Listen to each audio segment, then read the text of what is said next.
নমস্কার বন্ধুরা, স্বাগত জানাই আপনাদেরকে আমাদের এই চ্যানেলে। আজকে আমি এই ধূপ শুদ্ধি এবং বায়ু শুদ্ধি নিয়ে এই ভিডিওটি আপনাদের সামনে করছি। আসলে আমাদের যে পঞ্চাঙ্গ শুদ্ধি রয়েছে, যদি আমরা বৃহত্তন্ত্র সারে দেখি, এটা নিয়ে খুব সুন্দরভাবে বর্ণনা রয়েছে যে আত্মশুদ্ধি, স্থান শুদ্ধি, দ্রব্য শুদ্ধি, মন্ত্র শুদ্ধি এবং দেবশুদ্ধি, এই পাঁচটি শুদ্ধির কথা বলা হয়েছে, যেটিকে পঞ্চশুদ্ধি বলা হয়েছে। এবার এই আত্মশুদ্ধি, দ্রব্য শুদ্ধি, এই দুটি হচ্ছে বলতে গেলে প্রায় নিত্য আমাদের পূজায় করতেই হয়। এবারে যে স্থান আদি শুদ্ধি, মন্ত্র শুদ্ধি আদির বিষয়টি তো আছেই, কিন্তু এই যে স্থান শুদ্ধি এবং দেব শুদ্ধি, এইটি হয়তো আমাদের সবসময় হয় না, বিশেষ পূজা আদির ক্ষেত্রেই প্রধানত করা হয়ে থাকে। যদিও এটি নিত্যই বলা হয়েছে, পঞ্চাঙ্গ শুদ্ধির যে বিষয়টি বলা হয়েছে, এটি প্রধানত নিত্য ক্রিয়ার ক্ষেত্রেই বলা হয়েছে পঞ্চাঙ্গ শুদ্ধি।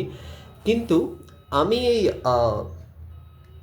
যখন দক্ষিণে থাকি আর কি, তখন এই তিনটি শুদ্ধির কথা খুব বিশেষ করে সেখানে দেখেছিলাম, এবং সেখানে এই ধূপ শুদ্ধি বা এই যে বায়ু শুদ্ধির একটা খুব বিষয় ছিল।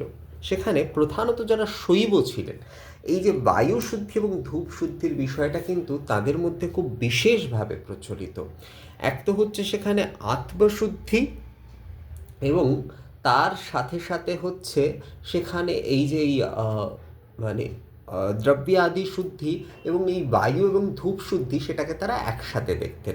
প্রধানত সেখানে আত্মশুদ্ধি, মন্ত্রশুদ্ধি এবং হচ্ছে এই বায়ু এবং দ্রব্য আদির শুদ্ধি, মানে ধূপ শুদ্ধির মাধ্যমে এই সমস্ত কিছু শুদ্ধি হতো। দ্রব্য আদি শুদ্ধি যেমন জল দ্বারাও করা হতো, যে যেমন ওই যে অপবিত্র পবিত্র বা এইভাবেও যেমন শুদ্ধি আদি করা হচ্ছে, তারপরে অমৃতিকরণ আদি মুদ্রা আদি প্রদর্শন করা হচ্ছে। ধূপ শুদ্ধির ক্ষেত্রে বিষয়টি কি হচ্ছে, সেখানে যে জ্বালিনী মুদ্রা আদি প্রদর্শন করে এই জ্বালিনী মুদ্রা আদি সমস্ত ভাবে হচ্ছে সমস্ত দ্রব্য আদির ক্ষেত্রেও সেটি প্রদর্শন করা হচ্ছে, এবং এই যে প্রজ্বলিত যে ধূপ, এটির মাধ্যমে বায়ু শুদ্ধি করা হচ্ছে।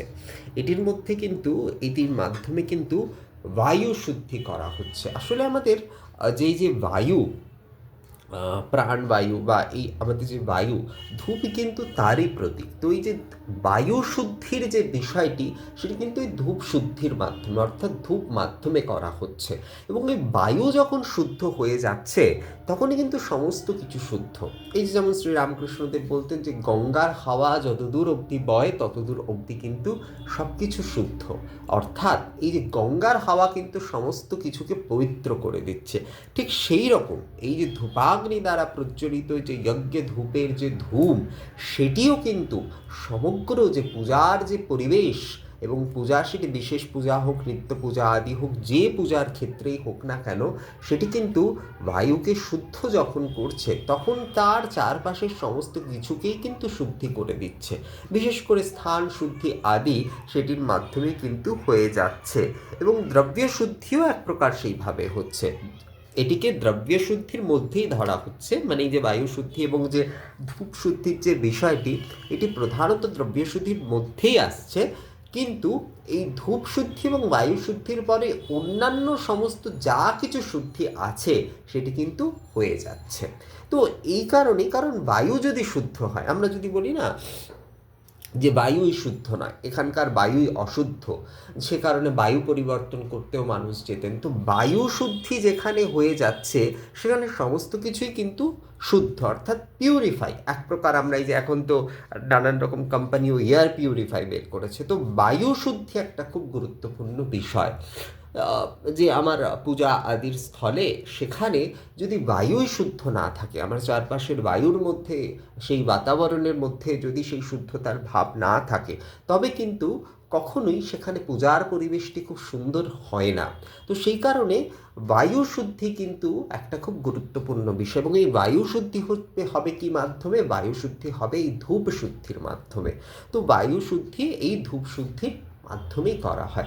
এটির যেমন এই ধূপ মুদ্রা আদি রয়েছে এবং তার সঙ্গে হচ্ছে এই জোয়ালিনী মুদ্রা আদির প্রদর্শন করে করা হয় এবং হচ্ছে অমৃতিকরণ মুদ্রা আদিও এটিতে প্রদর্শন করা হয় এবং আরও নানান কিছু মুদ্রা আদি রয়েছে সেগুলিও প্রদর্শন করা হয়ে থাকে। মুখ্য বিষয় হচ্ছে যে ধূপের মাধ্যমে, ধূপ শুদ্ধির মাধ্যমে কিন্তু বায়ু শুদ্ধি করা হচ্ছে এবং এটি দ্রব্য শুদ্ধিরই অন্তর্গত, কিন্তু এটির মুখ্য উদ্দেশ্য হচ্ছে বায়ু শুদ্ধির মাধ্যমে সমস্ত কিছু শুদ্ধ করে দেওয়া। তো এই ধূপ শুদ্ধি বা বায়ু শুদ্ধি বলা হয়ে থাকে এইটিকে। তো আশা করি বিষয়টি আপনাদের ভালো লেগেছে। বিষয়টি আমি অনেকবারই ভেবেছিলাম যে একটি ভিডিওর মাধ্যমে আপনাদেরকে জানাবো। তো ভিডিওটি আপনাদের কেমন লাগলো আমাকে কমেন্ট করে জানাতে ভুলবেন না। পরবর্তী আবারও কোনো ভিডিওতে আপনাদের সঙ্গে কথা হবে। ততক্ষণের জন্য নমস্কার।